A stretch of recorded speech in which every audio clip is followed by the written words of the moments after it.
Today is Friday, the 20th of August. आज शुक्रवार है 20 अगस्त। दुनिया लगातार बदल रही है, बहुत कुछ होता रहता है और इसी वजह से हम यहाँ अपने बहुत प्रिय मित्र, सहकर्मी और इस चैनल के संस्थापक विजय प्रसाद के साथ हैं। वे चिली के सैंटियागो से हमारे लिए समय निकाल कर आए हैं, जबकि वे पहली बार थोड़ी देर के लिए अपने बच्चों के साथ अपनी जिंदगी का आनंद लेने में बहुत व्यस्त थे।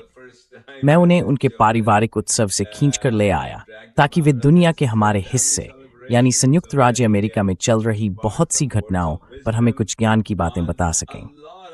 संयुक्त राज्य अमेरिका पश्चिम एशिया में जो कुछ हो रहा है उससे गहराई से प्रभावित है।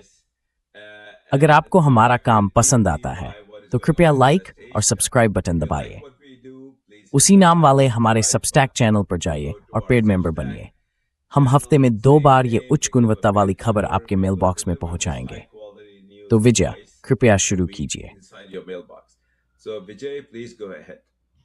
Well, today I think we should talk a little bit about खैर, आप जानते हैं, आज मुझे लगता है कि हमें इस पूरे जारी लगभग असंभव से युद्ध में पाकिस्तान की भूमिका पर थोड़ा बात करनी चाहिए, जो अमेरिका और इजराइल ने शुरू किया है। आप जानते हैं, मैं न्यूयॉर्क टाइम्स के रिपोर्टरों मैगी हैबरमैन और जोनाथन स्वान की एक किताब पढ़ रहा था जिसका नाम है रेजीम चेंज, और प्लंडर नाम के अध्याय में एक बहुत दिलचस्प हिस्सा है कि कैसे बेंजामिन नेतन्याहू को सिचुएशन रूम में बुलाया गया, जहां उन्होंने ट्रंप और दूसरे लोगों के सामने एक प्रस्तुति दी। और प्रस्तुति के बाद नेतन्याहू ने, जैसा कि मैगी हैबरमैन लिखती हैं जो बहुत प्रतिष्ठित रिपोर्टर हैं, उन्होंने लिखा, नेतन्याहू ने अपनी प्रस्तुति आत्मविश्वास भरे सपाट लहजे में दी। कम से कम ट्रंप को तो वह प्रभावशाली और अच्छी तरह तैयार लगी। राष्ट्रपति ने प्रधानमंत्री से कहा, मुझे तो यह ठीक लग रहा है। Sounds good to me, the president told the prime minister. To Netanyahu, this signaled a likely green light. Netanyahu के लिए यह अमेरिका और इजराइल के संयुक्त अभियान की संभावित हरी झंडी का संकेत था।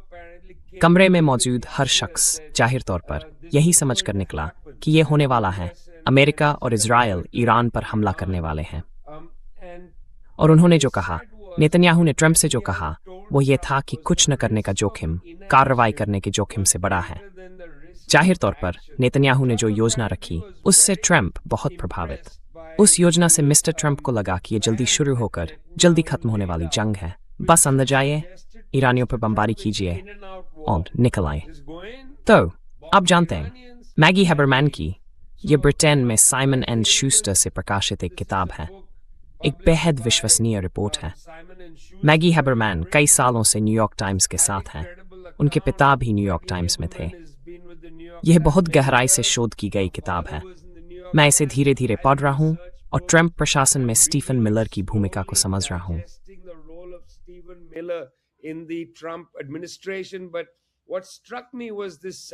लेकिन मुझे ईरान वाला ये हिस्सा बहुत अहम लगा।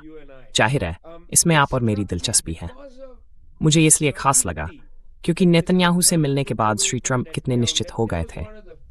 नेतन्याहू उन गिने चुने विदेशी नेताओं में हैं जिन्हें सिचुएशन रूम में जाने की अनुमति मिली है। वे वहां गए, उन्होंने सबसे उच्च स्तर की सुरक्षा ब्रीफिंग सुनी, उन्होंने खुद श्री ट्रंप को ब्रीफिंग दी। यानी एक विदेशी नेता ने अमेरिकी राष्ट्रपति को उनके प्रतिष्ठान के सबसे सुरक्षित हिस्से में ब्रीफ किया और उन्हें बताया कि अगर वे निश्चित रूप से ये कदम उठाते हैं तो ईरान ढह जाएगा।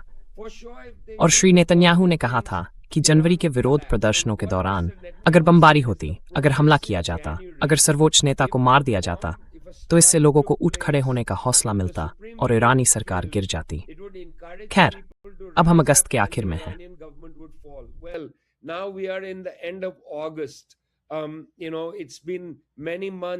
आप जानते हैं, फरवरी 2026 से अब तक कई महीने बीत चुके हैं। ईरानी सरकार गिरने से तो बहुत दूर है, बल्कि वह मजबूत होती हुई दिख रही है। ये बात ईरानी राष्ट्रपति अपने लोगों से कहते रहे हैं। उन्होंने सार्वजनिक रूप से कई बार कहा है कि ईरानी सरकार को आर्थिक स्थिति से निपटना होगा क्योंकि लोग अभी सरकार के साथ हैं। और उनका कहना है, अगर आर्थिक स्थिति बिगड़ती रही तो हमें नहीं पता कि वे कब तक हमारे साथ रहेंगे। लेकिन इसमें दिलचस्प बात आर्थिक स्थिति का बिगड़ना है।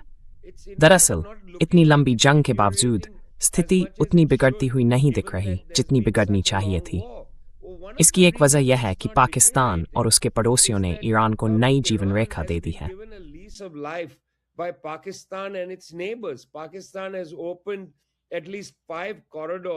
पाकिस्तान ने कम से कम 5 कॉरिडोर खोले हैं, जमीनी कॉरिडोर, ताकि सिर्फ पाकिस्तान, चीन वगैरह से नहीं बल्कि एशिया के दूसरे हिस्सों से भी सामान सीमा पार करके ईरान जा सके।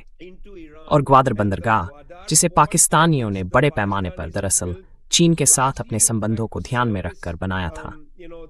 चीन हमेशा से मानता रहा है कि उसका 70% तेल मलक्का जलमरूमध्य से आता है और इसे चीन के प्रमुख अवरोध बिंदुओं में से एक माना जाता था। चीन इस अवरोध को दरकिनार करना चाहता था, इसलिए वह हिंद महासागर की तरफ या फारस की खाड़ी में किसी तरह का बंदरगाह चाहता था। बलूचिस्तान के ग्वादर में यह संयुक्त उद्यम उसी मकसद को पूरा करता था। खैर, अब ईरान तक जाने वाली इन सभी सीमाओं और कॉरिडोरों ने सामान को देश के अंदर और बाहर जाने की अनुमति दे दी है। तो फिर सवाल उठता है ना?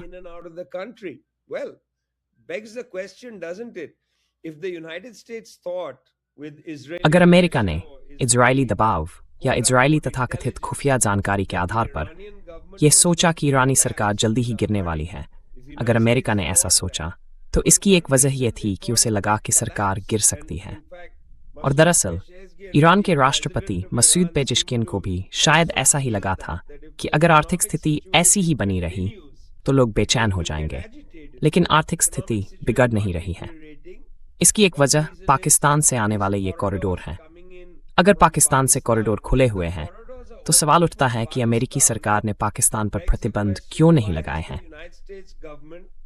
आप जानते हैं, पाकिस्तान पर प्रतिबंध लगाने पाकिस्तान की सांस रोकने के मौके मौजूद हैं। वैसे भी अमेरिकी सरकार ने पाकिस्तान पर एक नरम प्रतिबंध लगा रखा है, और वह यह कि पाकिस्तान फिर से अंतर्राष्ट्रीय मुद्रा कोष के पास गया है।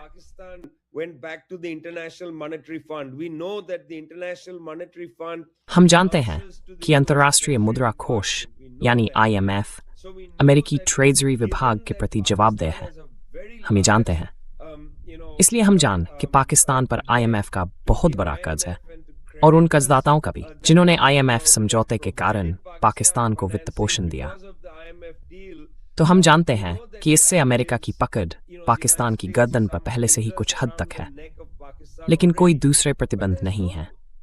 OFAC के प्रतिबंध नहीं है, अमेरिकी ट्रेजरी विभाग और अमेरिकी विदेश विभाग के ऐसे प्रतिबंध नहीं हैं जो उदाहरण के लिए उन कंपनियों को प्रतिबंधित करें जो इन जमीनी सीमाओं के पार व्यापार चला रही हैं। उन्हें प्रतिबंधित क्यों नहीं किया गया? दिलचस्प सवाल है। व्यक्तियों पर प्रतिबंध क्यों नहीं लगाए गए? दिलचस्प सवाल है।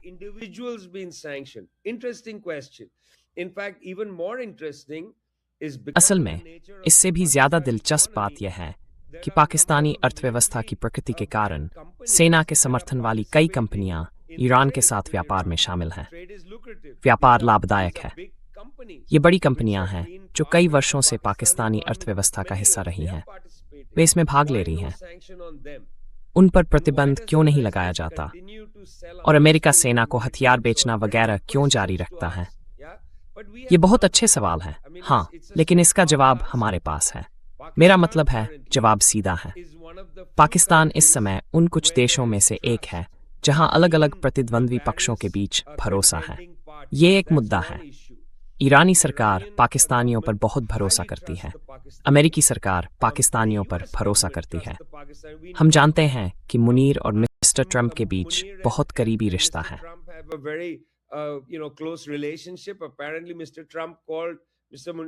कथित तौर पर श्री ट्रंप ने मुनीर को मेरा पसंदीदा फील्ड मार्शल कहा। हाँ, ये दिलचस्प है। तो पाकिस्तान के एस्टेब्लिशमेंट और ईरानी एस्टेब्लिशमेंट के बीच संबंध बहुत गहरे हैं, और अमेरिका के एस्टेब्लिशमेंट और पाकिस्तानी एस्टेब्लिशमेंट के बीच भी ऐसा ही है। अब ईरान तक पहुंचने के लिए पाकिस्तान अमेरिका का इकलौता माध्यम नहीं है। अमेरिका ओमान के साथ भी बातचीत करता रहा है, लेकिन फिर हाल ही में श्री ट्रंप ने कुछ बेरुखी से यह कहा कि अगर ओमान, आप जानते हैं, होर्मुज जलमरूमध्य से गुजरने वाले अमेरिकी और अमेरिका समर्थक जहाजों को शायद रोकता या बाधित करता रहा, तो अमेरिका ओमान पर बमबारी कर सकता है। हमारे श्रोताओं के लिए मैं बस ये बताना चाहता हूँ कि ओमान दुनिया के अधिक सुंदर देशों में से एक है। इसकी राजधानी मस्कट है। ये लगभग 50 लाख लोगों की आबादी वाला देश है। हाँ, अमेरिका सरासर शहर से भी कम। less than most cities in the United States. 5 million people. I mean, the tiny 50 lakh लोग, मेरा मतलब है एक बहुत छोटा देश। श्री ट्रंप का यह कहना कि मैं ओमान पर बमबारी कर दूंगा, साफ कहूं तो एक बेहद दुर्भाग्यपूर्ण बयान है।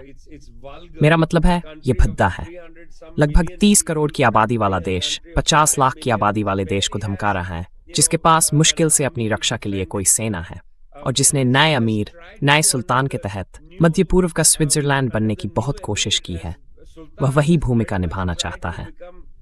तो ओमान में एक संवाद का रास्ता है, लेकिन ट्रंप ने उसमें जैसे अपनी उंगली डाल दी है। खतर में भी एक रास्ता है, लेकिन खतरी अमीर चाहता है कि अमेरिका अपना अड्डा समेटे और वहां से चला जाए।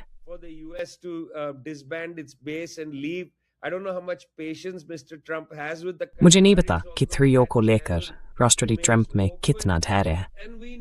हालांकि वह संपर्क मार्ग खुला हुआ है और हम जानते हैं कि अमेरिकी सरकार ने उत्तरी इराक के कुर्द प्रशासन के जरिए एक संपर्क मार्ग बनाया है। श्री बरजानी आज ईरान में रिवॉल्यूशनरी गार्ड्स के कमांडर से बात कर रहे हैं। हम जानते हैं कि वह संपर्क मार्ग खुला है, इसकी व्यापक रिपोर्टिंग हुई है। लेकिन मेरा मानना है कि वह संपर्क मार्ग सिर्फ यह जांचने के लिए है कि IRGC यानी रिवॉल्यूशनरी गार्ड्स ईरान के राजनीतिक नेतृत्व के साथ एक ही राय पर हैं या नहीं। मुझे लगता है कि बड़े पैमाने पर यही उसका मकसद होगा। इसलिए अमेरिका के पास एकमात्र वास्तविक संपर्क मार्ग पाकिस्तान है। पाकिस्तान से रिश्ते खराब करने का जोखिम नहीं उठाया जा सकता।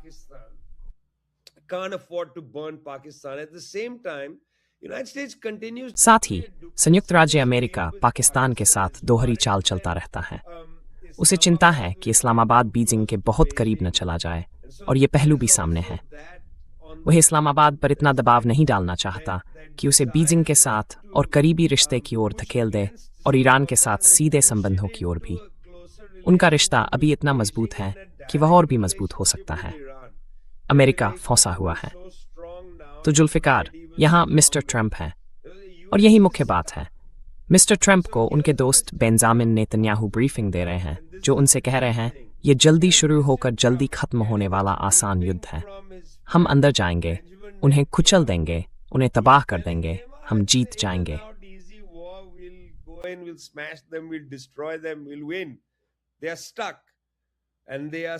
वे फंस गए हैं, और वे इतने बुरी तरह फंस गए हैं कि संयुक्त राज्य अमेरिका न सिर्फ ईरान में सत्ता परिवर्तन नहीं कर सकता, बल्कि वह पाकिस्तान को अनुशासित तक नहीं कर सकता, जबकि वास्तव में पाकिस्तान को अनुशासित करने के उसके पास साधन मौजूद हैं।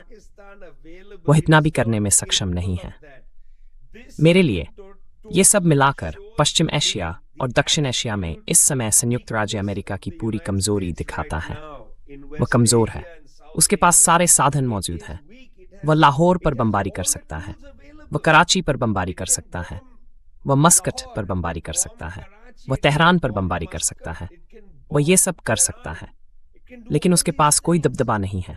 उसके पास कोई दबदबा नहीं है, और सचमुच यही वह बेहद दिलचस्प दौर है जिसमें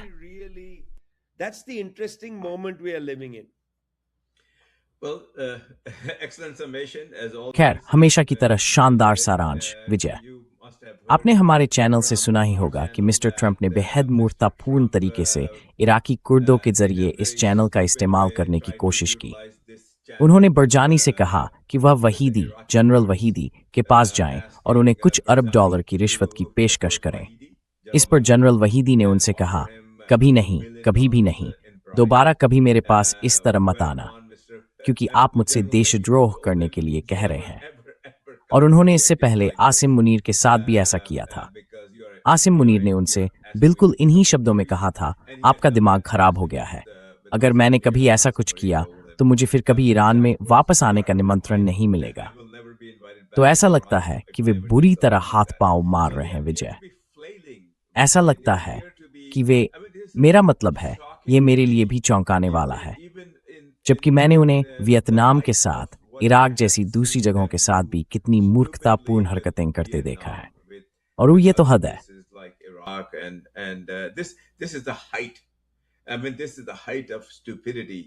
मेरा मतलब है, ये बेवकूफ़ी की हद है, मिस्टर ट्रंप के भ्रष्टाचार की हद है, और इस बात की हद है कि उन्हें पता ही नहीं है कि उन्हें करना क्या है। तो जनरल वहीदी को रिश्वत देने की कोशिश करने के बाद और बुरी तरह बाहर निकाल दिए जाने के बाद, बाकी सब कुछ आजमाने के बाद भी वे पाकिस्तान को वास्तव में मजबूर नहीं कर सकते। मेरा मतलब है, आप जानते हैं, थोड़ा बहुत दबाव बना सकते हैं, थोड़ी बहुत बाजू मरोड़ सकते हैं, लेकिन असली दबाव नहीं डाल सकते। हमारी रिपोर्टिंग का कुल निष्कर्ष यही है, और वास्तव में हमारा मानना भी यही है, और यही वजह है कि वे सच में बहुत कुछ नहीं कर सकते। मेरा मतलब है, पाकिस्तान से ईरान तक 5 नहीं बल्कि 6 कॉरिडोर खुले हैं, जिनसे बहुत सा चीनी सामान जाता है, बहुत सी दूसरी सामग्री जाती है, वगैरह वगैरह। पाकिस्तान और ईरान के रिश्ते कभी इतने बेहतर नहीं रहे। तो मेरा मतलब है, विजय, आखिरी लक्ष्य क्या है? आखिर लक्ष्य क्या है? हम महानगर की विदेश में spore. Well, first let's go back on खैर, सबसे पहले आइए युद्ध की वजह के पीछे की वजह पर लौटते हैं, यानी उस कथित परमाणु हथियार कार्यक्रम के सवाल पर जो कहा गया कि ईरान के पास है।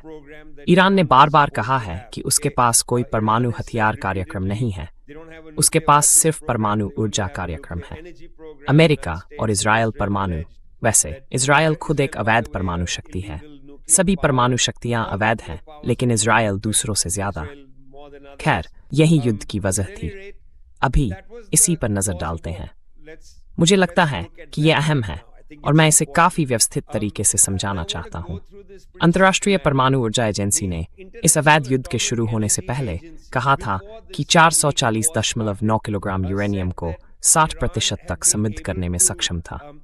ठीक है, तो सैद्धांतिक रूप से of uranium at 440.9 kilograms. Okay, so theoretically, and when you check that out, सैद्धांतिक तौर पर, और जब आप इसे देखें, तो अगर इसे और समृद्ध किया जाए तो इससे कई परमाणु हथियार बनाए जा सकते हैं। लेकिन आप जानते हैं, किसी ने यह नहीं कहा है कि कोई तैयार हथियार मौजूद है, या कोई वॉरहेड या वॉरहेड असेंबली है। किसी की भी ऐसी कोई पुष्ट रिपोर्ट नहीं है, अंतर्राष्ट्रीय परमाणु ऊर्जा एजेंसी की भी नहीं, और नहीं उन अन्य लोगों की जो ईरान गए हैं और जिन्होंने सत्यापन किया है। इस समय कोई हथियार डिजाइन कार्यक्रम नहीं है, कभी कोई परमाणु परीक्षण नहीं हुआ है। हम जानते हैं कि एक मायने में अमेरिका की इस बमबारी ने वास्तव में पश्चिम के लिए और ज्यादा अनिश्चितता पैदा कर दी है, क्योंकि पहले ईरानियों ने मूलतः अंतर्राष्ट्रीय परमाणु ऊर्जा एजेंसी को लगभग वह सब दे दिया था जो वह चाहती थी।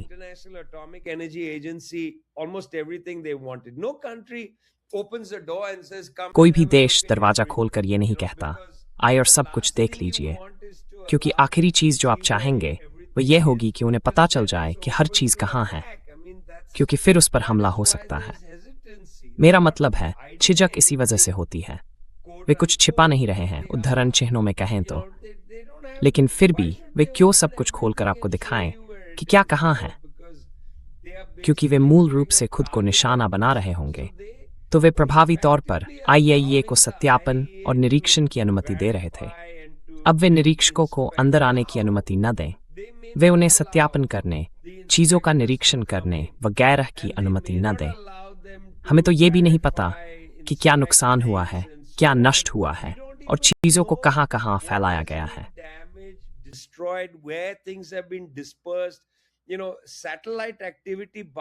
आप जानते हैं, सिर्फ इस्फहान के आसपास की सैटेलाइट गतिविधि से IAEA को कोई ठोस आश्वासन नहीं मिल पाया है।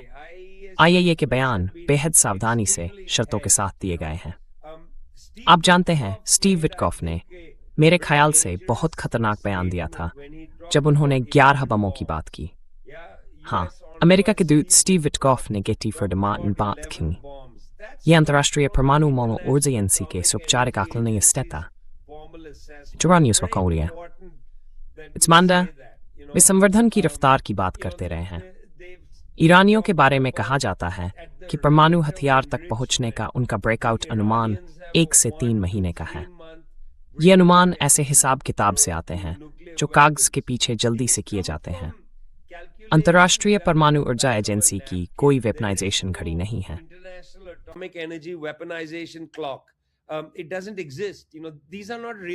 ऐसी कोई चीज है ही नहीं। आप जानते हैं, ये असली आंकड़े और संख्याएं नहीं हैं। अमेरिका बस ये बातें उछाल रहा है ताकि बाद में, घटना के बाद, वह एक अवैध आक्रामक युद्ध को सही ठहरा सके जो नाकाम हो चुका है। ट्रंप ने शुरू में कहा था, हमने परमाणु क्षमता नष्ट कर दी। अगर आपने वह क्षमता नष्ट कर दी है तो फिर सब समेटिए और घर वापस जाइए। आप आगे क्या करते जा रहे हैं? तो जाहिर है, युद्ध के कारण का सवाल, यानी परमाणु हथियारों का खतरा वगैरह, खत्म हो जाता है। परमाणु हथियारों का कोई खतरा नहीं है। दरअसल युद्ध करके आपने शायद खतरे को और तेज कर दिया हो। कोई खतरा नहीं है। आपने कहा कि आपने सब कुछ नष्ट कर दिया, फिर आपने कहा कि खतरा जारी है।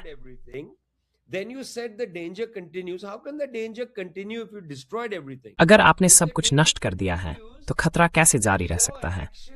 अगर खतरा जारी है तो आपकी कार्रवाई ने उस खतरे की पुष्टि करना और भी मुश्किल बना दिया है। इसलिए हम जानते हैं कि उनकी दिलचस्पी परमाणु मुद्दे में नहीं है।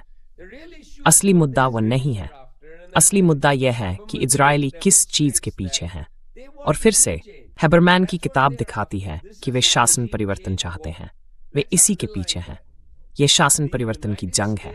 इसे रेखांकित कर लें। ईरान के खिलाफ अमेरिका इजरायल की अवैध आक्रामक जंग शासन परिवर्तन की जंग है। यही है ये जंग परमाणु हथियारों, परमाणु संवर्धन वगैरह वगैरह के बारे में नहीं है, क्योंकि अंतर्राष्ट्रीय परमाणु ऊर्जा एजेंसी ने तो ये कहने के भी करीब नहीं पहुंची है कि हथियार बनाने की कोई समय सीमा चल रही है।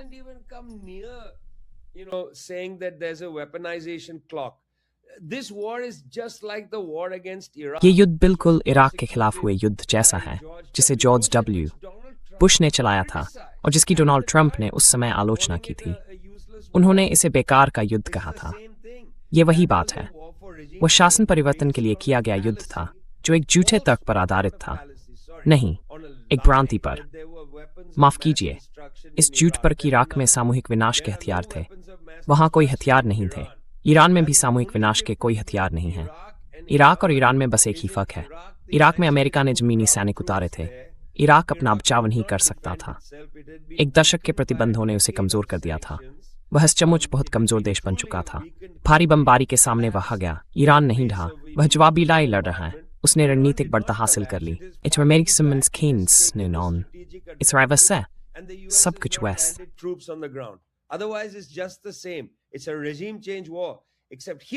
ये शासन परिवर्तन की जंग है, लेकिन यहाँ फिर से इराक के उलट शासन गिर नहीं रहा है। सरकार ढह नहीं रही है। सत्ता में लोगों की परत दर परत व्यवस्था है। वह कहीं नहीं जा रही। इसलिए ट्रंप सचमुच फंस गए हैं। आप सवाल पूछते हैं, अब क्या होगा? यह सवाल असल में इस बात का है कि अमेरिका बाहर कैसे निकलेगा। और मैं एक बात कहना चाहता हूं जिस पर शायद हमारे दर्शकों ने ध्यान नहीं दिया होगा, यहां तक कि अभी हमारी बातचीत में भी। ये युद्ध तब शुरू होता है जब श्री नेतन्याहू अमेरिका आते हैं, एक प्रस्तुति देते हैं, ट्रंप को मना लेते हैं और अमेरिका तथा इजराइल युद्ध में उतर जाते हैं। इजराइल इस युद्ध से काफी हद तक गायब हो चुका है। यहाँ उसकी कोई भूमिका नहीं है। वह ईरान के साथ बातचीत नहीं कर रहा है। वह अब इसमें भागीदार भी नहीं है। इसकी कीमत अमेरिका चुका रहा है। हाँ, it says time, Market Earth, can you? Yes, Iran struck Israel. That's true. But Israel is out of this. They slipped out of the back. लेकिन इजराइल इससे बाहर हो गया है। वो पिछले दरवाजे से निकल गया। वो पैकेट अमेरिका के हाथ में थमा कर चला गया।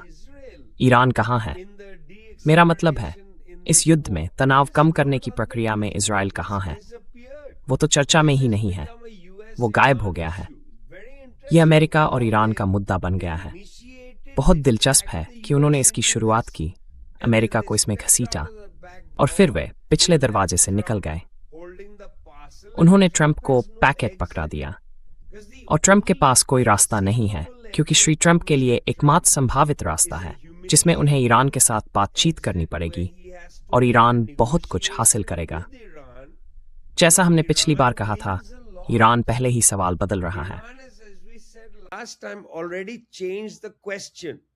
The question has changed from सवाल अब परमाणु हथियारों के खतरे से बदलकर होर्मुज जलडमरुमदे के खुलने पर आ गया है, और अगर ईरान के पास पाकिस्तान के रास्ते बाहर निकलने के 6 रास्ते हैं तो वे इसे बहुत लंबे समय तक जारी रख सकते हैं। वैसे ईरान के दूसरे बंदरगाह भी हैं। उसके पास चाबहार बंदरगाह है जिसे उसने भारत के साथ मिलकर बनाया था। वह बंदरगाह काम कर रहा है, वह मौजूद है, यानी आप जानते हैं तो जहाज आ जा रहे हैं। इसलिए अमेरिका ईरान को इतनी आसानी से अलग थलग नहीं कर सकता। ईरान आगे बढ़ सकता है, लेकिन यह अमेरिका के लिए एक बड़ी समस्या है। ट्रंप व्हाइट हाउस के बाहर खड़े हैं, जिसका आधा हिस्सा निर्माणाधीन है, और उनके हाथ में ईरान फाइल नाम का एक पार्सल है। उन्हें नहीं पता कि उसे कहाँ रख दें।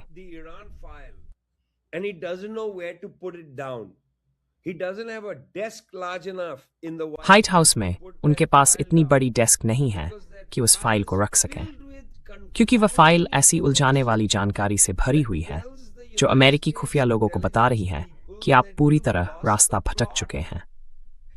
पाकिस्तानियों को आपकी गतिविधियों में कोई दिलचस्पी नहीं है। आप जानते हैं, तुर्कों को दिलचस्पी नहीं है, सऊदियों को दिलचस्पी नहीं है, खाड़ी के अरब जीसीसी देश आपसे मुंह मोड़ रहे हैं। इराक को दिलचस्पी नहीं है। इराकी प्रधानमंत्री वॉशिंगटन जाते हैं, फिर तेहरान जाते हैं। उन्हें संयुक्त राज्य अमेरिका की मदद करने में कोई दिलचस्पी नहीं है। हाँ, समय के साथ हमें यह देखकर हैरानी होगी कि दूसरे देश भी अमेरिका से मुंह मोड़ रहे हैं, उस विशाल फाइल की वजह से जिसे ट्रंप पकड़े हुए हैं और नहीं जानते कि कहाँ रखें, क्योंकि ईरानी आत्मसमर्पण करने से इनकार कर रहे हैं। Because the Iranians are refusing to surrender. And if their ultimate goal was regime change, और अगर उनका अंतिम लक्ष्य सत्ता परिवर्तन था और वे उसे हासिल नहीं कर सकते, तो उनके पास निकलने का कोई रास्ता नहीं है। यही समस्या है। इसी वजह से मैं परमाणु हथियारों के मुद्दे पर इतनी लंबी बात कर रहा था, क्योंकि हमें समझना होगा कि अगर असली मुद्दा परमाणु हथियार होता तो वे बस बाहर निकल सकते थे और कह सकते थे हमने उनकी क्षमता नष्ट कर दी। फिर मामला खत्म हो जाता, क्योंकि ट्रंप पहले ही घोषित कर चुके हैं हमने उनकी क्षमता नष्ट कर दी। अब हथियार बनाने की कोई समय सीमा नहीं रही। हाँ, वे बस चले जा सकते थे। हमने उनकी सुविधा को नुकसान पहुंचाया है, लेकिन वे जा नहीं सकते, क्योंकि इस बमबारी अभियान, इस अवैध आक्रामक युद्ध का असली मकसद सत्ता परिवर्तन था। वे उसे हासिल नहीं कर पाए हैं। ट्रंप नाकाम है। वे वही हैं जो उन्हें होना सबसे ज्यादा नापसंद है, एक हारे हुए व्यक्ति। he is what he hates being, a loser. The world knows it. दुनिया ये जानती है। इकलौते शख्स जो इसे नहीं जानते वो ट्रंप है, बाकी हर कोई इसके बारे में जानता है। तो आप बिल्कुल सही हैं, तथ्यों से पूरी तरह साबित। पाकिस्तान यहाँ एक दिलचस्प मामला है, क्योंकि पाकिस्तान अचानक से केंद्र बिंदु बन गया है, इसमें कोई शक नहीं है। मेरा मतलब है, इससे इनकार करना बस हकीकत से इनकार करना होगा, और पाकिस्तान मिस्टर ट्रंप की लाइन पर चलने में दिलचस्पी नहीं रखता। मेरा मतलब है, यही हमारी रिपोर्टिंग है, मेरी रिपोर्टिंग है, और मेरी पहुंच उन बहुत अहम जगहों तक है जहां पाकिस्तान में और तेहरान में फैसले लिए जा रहे हैं। मैं भरोसे के साथ कह सकता हूं कि वे मिस्टर ट्रंप की लाइन पर चलने में दिलचस्पी नहीं रखते। ये बहुत बड़ी बात है। पहले के इतिहास में 10 साल पहले ये संभव नहीं होता, लेकिन आज ये संभव है।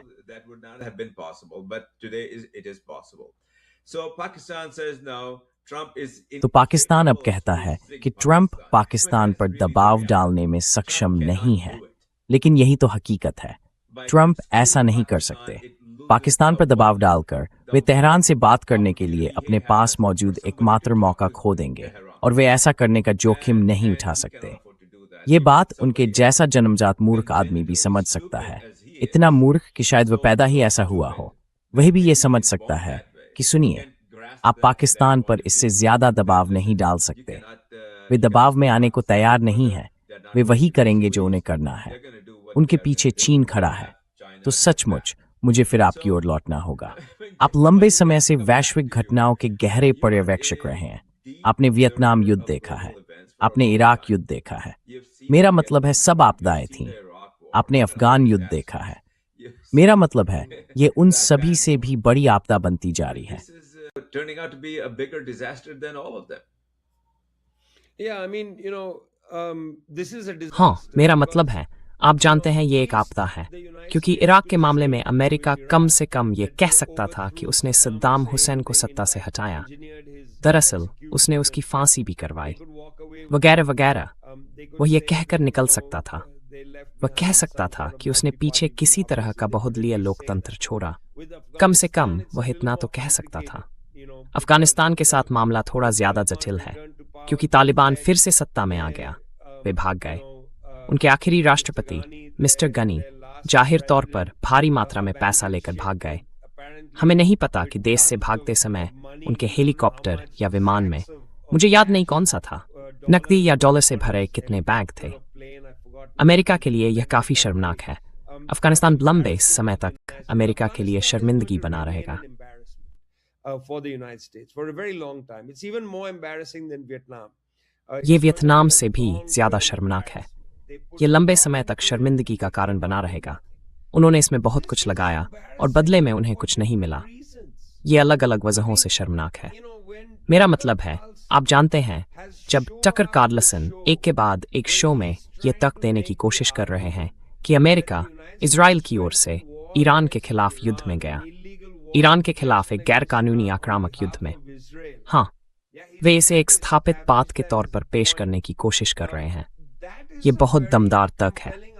मेरा मतलब है, हैबरमैन की रिपोर्टिंग दिखाती है कि नेतन्याहू ने ही ट्रंप को युद्ध में जाने के लिए राजी किया था। इससे आप जानते हैं, टकर कार्लसन की ये बात मजबूत होती है कि खैर, मुझे नहीं पता कि हैबरमैन ये कह रही हैं या नहीं कि अमेरिका इजराइल के लिए ईरान के खिलाफ युद्ध में गया था।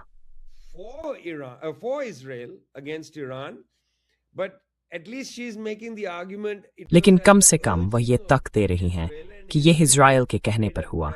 इजराइल ने एक प्रस्तुति दी थी जिसमें कहा गया था कि यह आसान युद्ध होगा।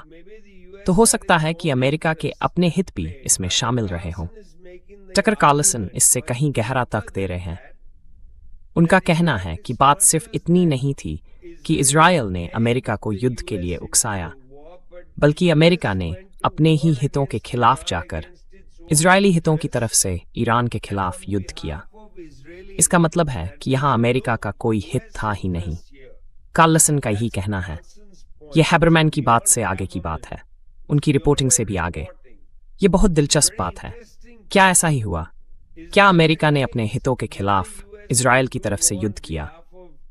असल में मुशाजक को तिठोटी में जासे, क्योंकि दुपसा कि अमेरिका यहाँ हित है, उसको हित है खाद्य क्षेत्र पर अपना प्रभुत्व बनाए रखना।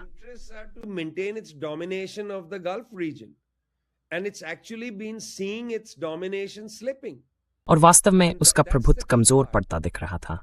और यही अहम बात है, खाड़ी क्षेत्र में उसका प्रभुत्व ईरान की वजह से नहीं घट रहा था। प्रभुत्व इसलिए कम हो रहा था क्योंकि खाड़ी के अरब देश चीन की ओर रुख करने लगे थे।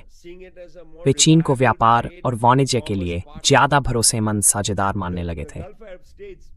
खाड़ी के अरब देशों ने तय कर लिया था कि तेल का व्यापार रेनमिनबी में शुरू करना स्वीकार्य है, या जरूरत पड़ने पर रूबल में भी, अगर रूस पर इतने कड़े प्रतिबंध न होते, लेकिन कम से कम रेनमिनबी में तो जरूर। इसका मतलब है कि समय के साथ अगर तेल का व्यापार बढ़ते हुए रेनमिनबी में निर्धारित होने लगे, तो संभव है कि यूरो डॉलर बाजार से कूदना शुरू हो जाए। दरअसल अगर सऊदी और दूसरे देश अपनी तेल संपदा को डॉलर के बजाय किसी दूसरी मुद्रा में यूरोपीय बैंकों और यूरोपीय बाजारों में रखना शुरू कर दें,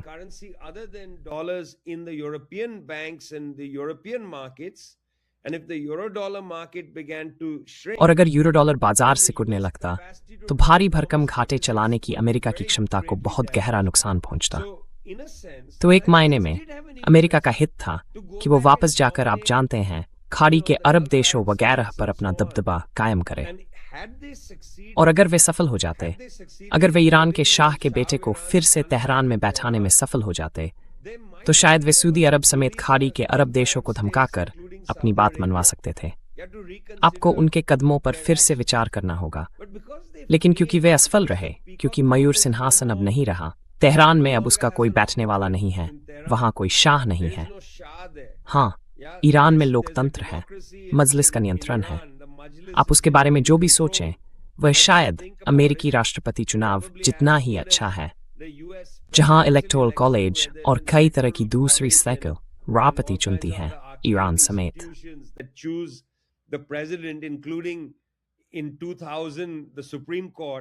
साल 2000 में सुप्रीम कोर्ट काले चोगे पहने लोग, काले चोगे पहने लोग दूसरे काले चोगे पहने लोगों पर हुक्म चलाते हुए, ये अच्छी तस्वीर नहीं लगती। ये अच्छी तस्वीर नहीं है। तो उस मायने में अमेरिका ईरान में सफल नहीं हुआ, वह ईरान में सफल हो ही नहीं सकता था। इसलिए उसकी कोशिश, उसका दांव खाड़ी के अरब देशों पर और तेल बाजारों पर फिर से अपना प्रभुत्व कायम करना था, ताकि तेल बाजार रेनमिनबी या दूसरी मुद्राओं में लेन देन का मूल्य तय करना शुरू न कर दें। आप देखिए, वेनेजुएला में तेज कार्रवाई ने वेनेजुएला को फिर से डॉलर की दुनिया में ला दिया है। अगर वे ईरान में और खाड़ी के अरब देशों में सफल हो जाते, तो वे बहुत लंबे समय के लिए डॉलर की मुख्य मुद्रा बने रहने की क्षमता को सुरक्षित कर लेते। ये बात अमेरिकी प्रशासन को गंभीर रूप से चिंतित कर रही है। जब डॉलर दुनिया में अपना कुछ प्रभुत्व खोना शुरू करता है, तो क्या होता है?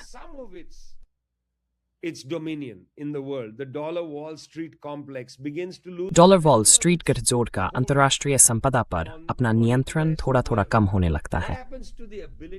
तब अमेरिकी सरकार की भारी भरकम घाटे चलाने की क्षमता का क्या होता है? फिर क्या होता है? मेरे ख्याल से वॉशिंगटन और न्यूयॉर्क में यह एक बिल्कुल जायज चिंता है। मेरे विचार में यह एक जायज चिंता है। तो टकर कार्लसन शायद ये कहकर थोड़ा ज्यादा आगे बढ़ जाते हैं कि ये युद्ध पूरी तरह इजरायली हितों के लिए था। मुझे नहीं लगता कि ये सच है। मेरा मानना है कि इसमें अमेरिकी हित भी थे, लेकिन मुझे लगता है कि वे उलटे पड़ गए, जिसकी उन्होंने उम्मीद नहीं की थी। दूसरे शब्दों में, इस युद्ध के खत्म होने से पहले उन्हें सत्ता परिवर्तन चाहिए था, और चूंकि सत्ता परिवर्तन नहीं हुआ है, अगर वे इस संघर्ष को खत्म करके चले जाते हैं, तो ये बेहद अपमानजनक होगा, और दुनिया के हमारे हिस्से में अपमान से बुरी कोई चीज नहीं होती। हमारे हिस्से की दुनिया में उससे बुरा कुछ नहीं।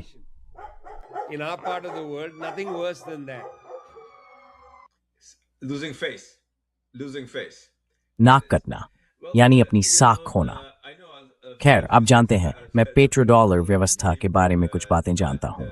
इसमें अपनी भूमिका निभाने पर मुझे गर्व नहीं है, इसलिए मैं पूरे 100% यकीन के साथ कह सकता हूं कि डॉलर व्यवस्था का पतन, मेरा मतलब है, ये शायद कल न हो, शायद कल से 1 साल बाद भी न हो, शायद आज से 3 महीने या 6 महीने में भी न हो, लेकिन ये निश्चित रूप से होगा। मुझे पूरा भरोसा है कि ये होने जा रहा है। यही अमेरिकी वर्चस्व का अंत होगा, इसमें कोई शक नहीं है। मुझे नहीं पता कि ट्रंप इसे समझने के लिए पर्याप्त रूप से परिपक्व हैं या नहीं। दरअसल मैं इसके उलट ही शर्त लगाऊंगा।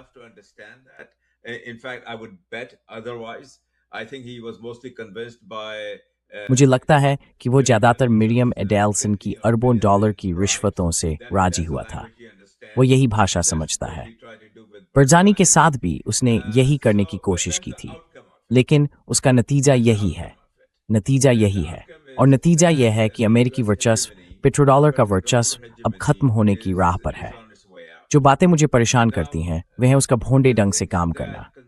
आप जानते हैं, जैसे कीस्टोन कॉप्स वाला तरीका, बरजानी को इस वादे के साथ भेजना कि वह वाहिदी को अरबों डॉलर दिलवा देगा। लेकिन यह बात मुझे बस हंसा देती है। इस पर विचार करने के लिए भी किसी को कितना मूर्ख होना पड़ेगा। ट्रंप जैसे किसी ऐसे व्यक्ति के लिए जो जन्मजात रूप से मूर्ख है। मेरा मतलब है, मेरा मानना है कि वह जन्मजात रूप से मूर्ख है, पैदा ही ऐसा हुआ है।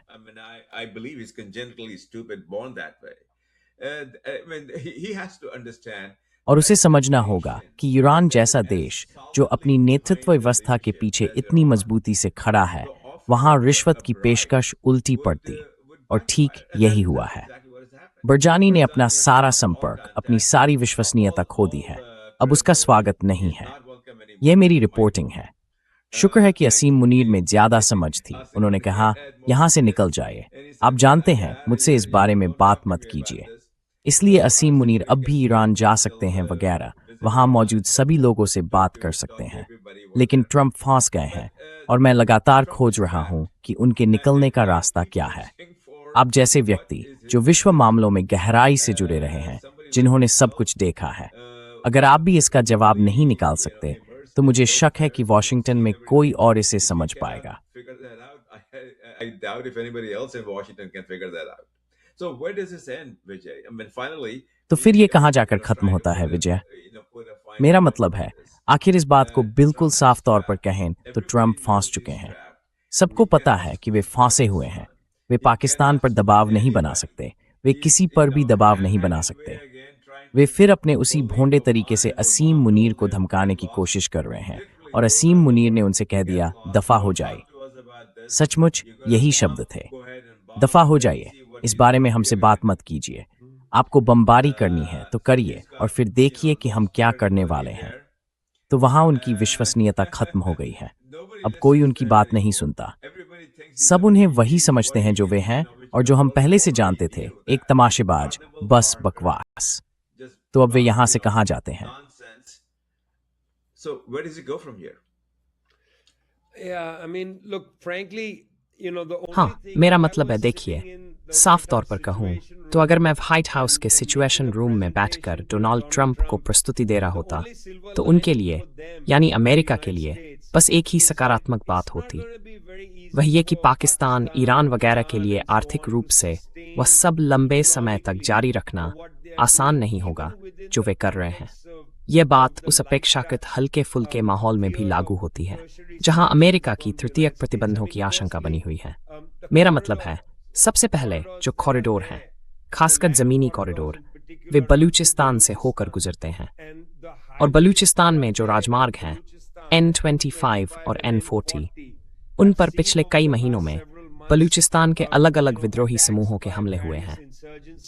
insurgent groups in Balochistan. So, you know, that's not an तो आप जानते हैं, open road, वह कोई खुला frontier रास्ता core नहीं of है। the Pakistani पाकिस्तानी सेना की military frontier trying to core tighten वहां चीजों को things और up सख्त there. करने की But, कोशिश you कर know, रही let's है, not say लेकिन that ये भी there's नहीं no कह सकते problems कि वहां there. कोई There are समस्याएं also नहीं हैं। problems उसके in लिए बीमा security हासिल करने में भी insurance दिक्कतें हैं। for that. अब Between तक पाकिस्तान और and ईरान के Iran बीच thus बैंकिंग far, एक काफी गंभीर बाधा बनी हुई है, banking continues क्योंकि to कोई be वास्तविक pretty वाणिज्यिक serious चैनल obstacle, खुले नहीं हैं। because आप there जानते are हैं, no real, मैंने इस बारे में लोगों से बात की है। commercial channels that are व्यापक open. प्रतिबंध I've न होने talked के to बावजूद भी people about समस्याएं that हैं। without मेरा मतलब है, comprehensive कॉरेस्पॉन्डेंट sanctions, बैंकों की जांच there are पड़ताल still चल रही है। problems. I mean, there बीमा is कंपनियों की correspondent चेतावनियां bank जारी हो रही हैं, scrutiny taking वित्त place, पोषण में there देरी is हो रही है, insurers बॉन्डिंग warning के नियम taking सख्त place, किए जा रहे हैं। there's delayed आप जानते financing, हैं, tightened सीमा पर हर bonding तरह rules. की समस्याएं मौजूद हैं। You know, there are all kinds of problems that are there at the border.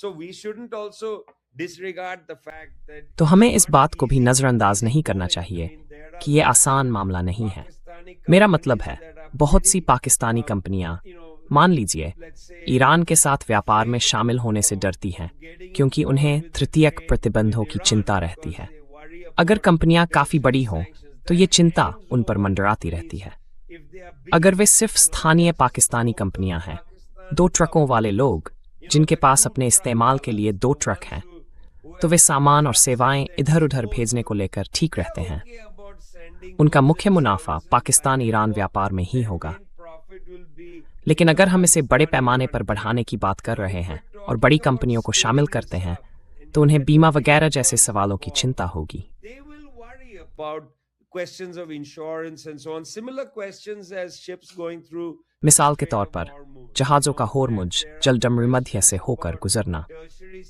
आप जानते sanctions हैं, from the United अमेरिका की States ओर से उन पर striking them. तृतीयक So प्रतिबंध there लगाए are जाने का सवाल है। lots of little तो ऐसी कई vulnerabilities छोटी-छोटी that कमजोरियां are अब भी still मौजूद there हैं and और that वे are इन देशों को प्रभावित कर impacting रही हैं। these countries. लेकिन मैं ये Let me कहूंगा say, कि ये कमजोरियां these इतनी नहीं हैं कि इन देशों को vulnerabilities, बातचीत की they are मेज पर not बैठकर enough to समर्पण get करने these पर मजबूर कर दें। countries to sit ठीक है? down at the table ये and समर्पण के surrender. स्तर की कमजोरियां नहीं हैं। These are not मैं इन्हें सिर्फ surrender इसलिए level सामने रख रहा हूं vulnerabilities. ताकि I ये mean, माना जा सके putting कि them लोगों on को the ये table सोचकर is नहीं just चलना in चाहिए order to कि सब कुछ acknowledge बहुत अच्छा that हो रहा है। people shouldn't have some आप जानते हैं, rosy-eyed पाकिस्तान vision और ईरान के of बीच what's व्यापार में happening, कुछ you know, some बढ़ोतरी हुई है। increased trade between Pakistan and Iran. No, the situation is still complicated. नहीं, स्थिति अभी भी जटिल है। आप जानते हैं, बलूचिस्तान अभी भी विवादित इलाका है। व्यापारियों, ट्रक ड्राइवरों वगैरह के लिए वहां से गुजरना बहुत मुश्किल है। इस साल उन सड़कों N25 और N40 पर करीब 100 ट्रक जला दिए गए हैं। उन सड़कों पर चलना कठिन है। ये विद्रोही जानते हैं कि वे क्या कर रहे हैं। हाँ, लेकिन ये उत्पीड़न, व्यापार को पेश आ रही ये समस्या समर्पण के स्तर की नहीं है। हाँ, इससे पाकिस्तान या ईरान समर्पण नहीं करने वाले हैं। आप जानते हैं, ये समर्पण के स्तर की समस्या नहीं है। ये परेशानियां हैं जिन्हें हमें स्वीकार करना चाहिए और चर्चा के लिए सामने रखना चाहिए। क्योंकि दिलचस्प बात यह है कि इन परेशानियों का दूसरा पहलू यह है कि अगर ये व्यापार काफी बड़ा हो जाता है, मिसाल के तौर पर अगर रूसी और चीनी सामान और सेवाएं पाकिस्तान के रास्ते जारी हों और वे पाकिस्तानी परिवहन कंपनियों, ब्रोकरों वगैरह की ट्रांजिट सुविधा तो शायद टेक्सट्स में सुविधा। Then maybe new facilities will be developed. In other words, new ways to reconcile payments. दूसरे शब्दों में, भुगतानों का हिसाब किताब मिलाने के नए तरीके, बीमा से निपटने के नए तरीके, जो अमेरिका को बीच में शामिल न करें। शायद नई ट्रकिंग कंपनियां बने जो मूलतः चीन से ईरान के रास्ते के लिए हों और जिनका किसी दूसरी बड़ी बहुराष्ट्रीय कंपनी से कोई संबंध न हो, जिसे अमेरिका की तृतीयक या द्वितीयक पाबंदियों का डर हो सकता है। तो वास्तव में जुल्फिकार, ये छोटी सी समस्या जो मैंने सामने रखी है, अपने अंतर्विरोधों के जरिए आर्थिक गतिविधि के नए रूप पैदा कर सकती है जिनमें अमेरिका की कोई भूमिका ही न हो। और यही बात है कि आप जानते हैं, मार्को रूबियो जब सीनेटर थे तो एक बार मियामी, फ्लोरिडा में, मेरा मानना है, एक स्थानीय टेलीविजन चैनल पर गए थे। In Miami, Florida, I believe, on a local television channel. And he said something very, very interesting. और उन्होंने एक बहुत दिलचस्प बात कही, क्योंकि जो उन्होंने कहा उसमें वे सही थे। उन्होंने कहा, देखिए, यह पूरा डीडॉलराइजेशन वाला मामला एक समस्या है, क्योंकि अगर ज्यादा से ज्यादा देश डॉलर पर निर्भर रहना बंद कर दें तो हमारे पास उन्हें सजा देने का कोई साधन नहीं बचेगा। दूसरे शब्दों में, अगर ज्यादा से ज्यादा देश अमेरिका की दखलंदाजी के बिना व्यापार करना शुरू कर दें तो अमेरिका उन्हें आर्थिक तौर पर दंडित करने की अपनी क्षमता खो देता है, यानी उनकी अर्थव्यवस्था को चीखने पर मजबूर करना, उन्हें डॉलर में कर्ज न मिलने देना वगैरह। और अगर वे ऐसे तरीकों से व्यापार करना शुरू कर दें जिनमें अमेरिकी बीमा कंपनियों की कोई भूमिका न हो, तो अमेरिका वह क्षमता भी खो देता है।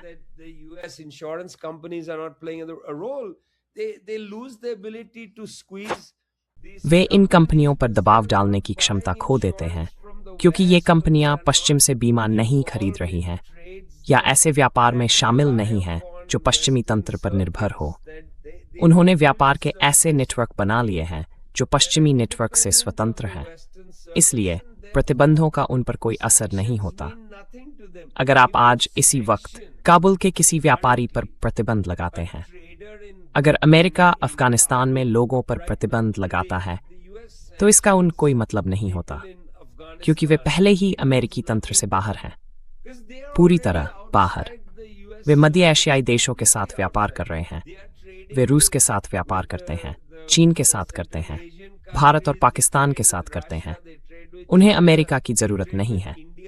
प्रतिबंधों का कोई मतलब नहीं बनता। मध्य एशिया के बड़े हिस्सों में ये पहले से हो रहा है।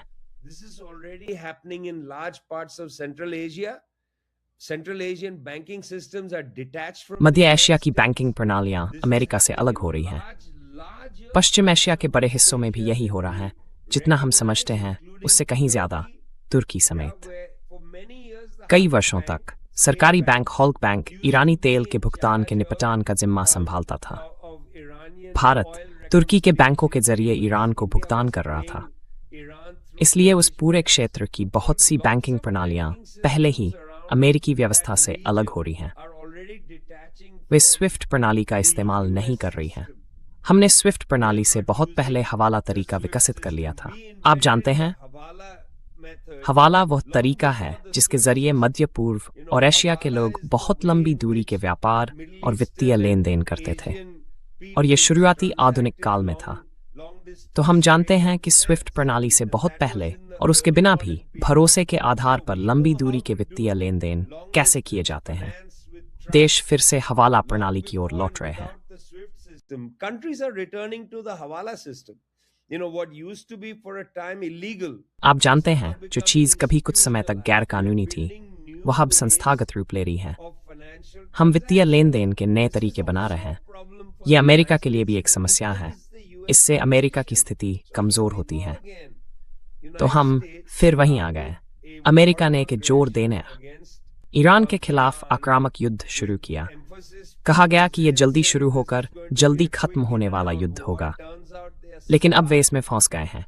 और वे इस युद्ध में आए ही क्यों थे? तेहरान में सत्ता परिवर्तन के लिए, ताकि पड़ोसी देशों के बीच अमेरिका की प्रतिष्ठा और प्रभुत्व कायम किया जा सके। ये सब नाकाम हो गया है। तो वे बाहर कैसे निकलें? उन्हें शर्मिंदगी के साथ बाहर निकलना होगा, और ये मुश्किल है क्योंकि ट्रंप को हारने वाला कहलाना पसंद नहीं है। उन्हें शर्मिंदगी के साथ बाहर निकलना होगा। कोई गौरवपूर्ण रास्ता नहीं है। मिस्टर ट्रंप के लिए कोई विजय नहीं है। वे विजय के साथ तेहरान की सड़कों पर मार्च नहीं कर पाएंगे। ऐसा नहीं होने वाला है।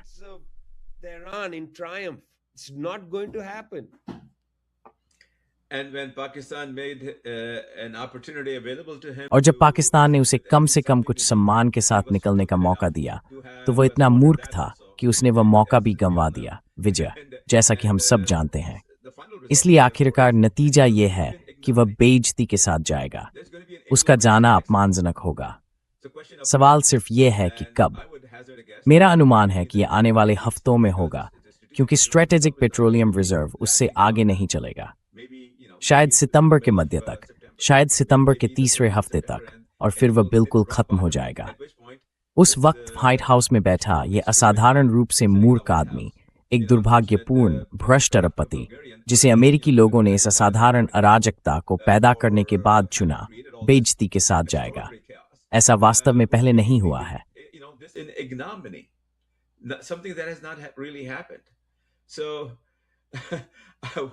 तो विजय, आखिरी बात आपसे। मेरा मतलब, अपने कुत्ते और अपनी बेटियों के साथ जो शानदार समय आप बिता रहे हैं, उसमें से वक्त निकालकर अपनी बेहतरीन आवाज देने के लिए आपका बहुत बहुत धन्यवाद। आपको यहाँ पाकर सचमुच बहुत बहुत बहुत सम्मानित महसूस कर रहा हूँ। तो आखिरी बात आपसे, और दुनिया भर में जो लोग हमें सुन रहे हैं, आप सभी के समर्थन के लिए आपका बहुत बहुत धन्यवाद। अगर आपको हमारा काम पसंद है तो कृपया लाइक और सब्सक्राइब बटन दबाएं। सबस्टैक पर जाइए, उसी नाम से ट्रांजिशन प्रोटोकॉल। $5 महीने में हम हफ्ते में 2 बार यह साधारण उच्च गुणवत्ता वाली खबर सीधे आपके मेल बॉक्स में पहुंचाएंगे। विजय, आखिरी बात आपसे।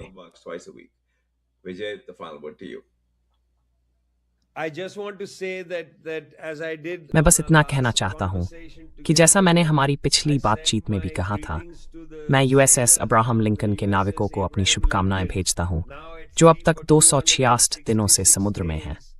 आप जानते हैं, उन्होंने ईरानी लोगों के खिलाफ, नागरिकों के खिलाफ 10,000 अभियान चलाए। उन्होंने ईरानी लोगों पर, नागरिकों पर करीब 15 लाख पाउंड हथियार गिराए। अब वे उस जहाज पर पीड़ित हैं, लेकिन वे भी इंसान हैं, और आप और मैं मानवतावादी हैं, इसलिए हम क्रूर नहीं हैं। हम उनके लिए भलाई की कामना करते हैं और उम्मीद करते हैं कि वे जल्द ही सूखी जमीन पर होंगे। ये एक स्पष्ट संकेत है कि संयुक्त राज्य अमेरिका को उन्हें इतने लंबे समय तक वहां तैनात रखना पड़ा, और अब जाकर वह अब्राहम लिंकन को राहत देने के लिए जॉर्ज वॉशिंगटन को भेज रहा है। यह अमेरिकी सैन्य क्षमता की कमजोरी का स्पष्ट संकेत है कि उसे अपने नाविकों के साथ इतना दुर्व्यवहार करना पड़ा।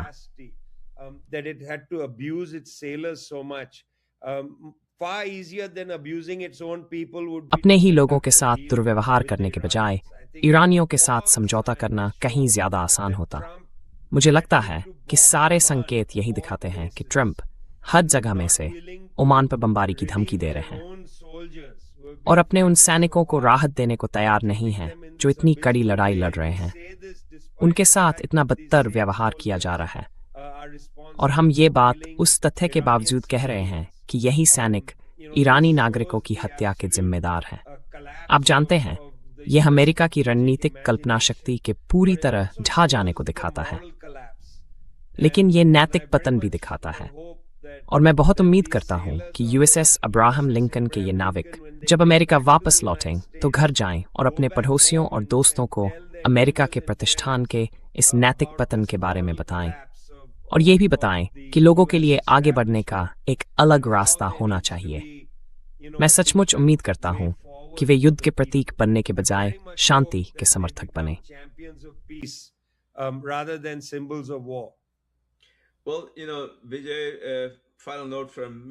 खैर विजय, मेरी तरफ से आखिरी बात, हालांकि मैंने कहा था कि आखिरी बात आपकी होगी। जब आप एक भ्रष्ट, अपराधी और भद्दे आदमी को चुनते हैं, मेरा मतलब है वह अपराधी और भद्दा आदमी है। अदालत ने भी उसे ऐसा ठहराया है। जज ने कहा कि उसने बलात्कार के बराबर कृत्य किया है। तो फिर आप क्या उम्मीद करते हैं? अमेरिकी लोगों को किसी और चीज की उम्मीद करने का कोई हक नहीं है। ये कहते हुए मुझे दुख होता है, क्योंकि मैं खुद अमेरिकी हूँ, इस देश से प्यार करता हूँ और पिछले 50 वर्षों से इसी देश में रह रहा हूँ। जब बहुमत ट्रंप जैसे ऐसे व्यक्ति को चुनता है जिसमें जरा भी शालीनता नहीं है, जो पूरी तरह भ्रष्ट है, तो हम क्या उम्मीद कर सकते हैं? कुछ नहीं। Nothing. And that is what we have seen. और हमने यही देखा है। तो दोस्तों, अगली मुलाकात तक आपको इस दुर्भाग्यपूर्ण बात पर छोड़ने के लिए माफ कीजिए, लेकिन कभी-कभी हमें हकीकत को जैसा वह है वैसा ही स्वीकार करना पड़ता है, और इस समय हकीकत यही है। उम्मीद है कि जल्द ही आने वाले चुनावों के साथ हमें कांग्रेस में कुछ बेहतर लोग मिलेंगे, जो सिर्फ मिस्टर ट्रंप की हाँ में हाँ मिलाने के बजाय हमारा प्रतिनिधित्व कर सकें, क्योंकि उससे उनका अपना फायदा होता है। तो अलविदा, हम आपसे फिर जल्द मिलेंगे।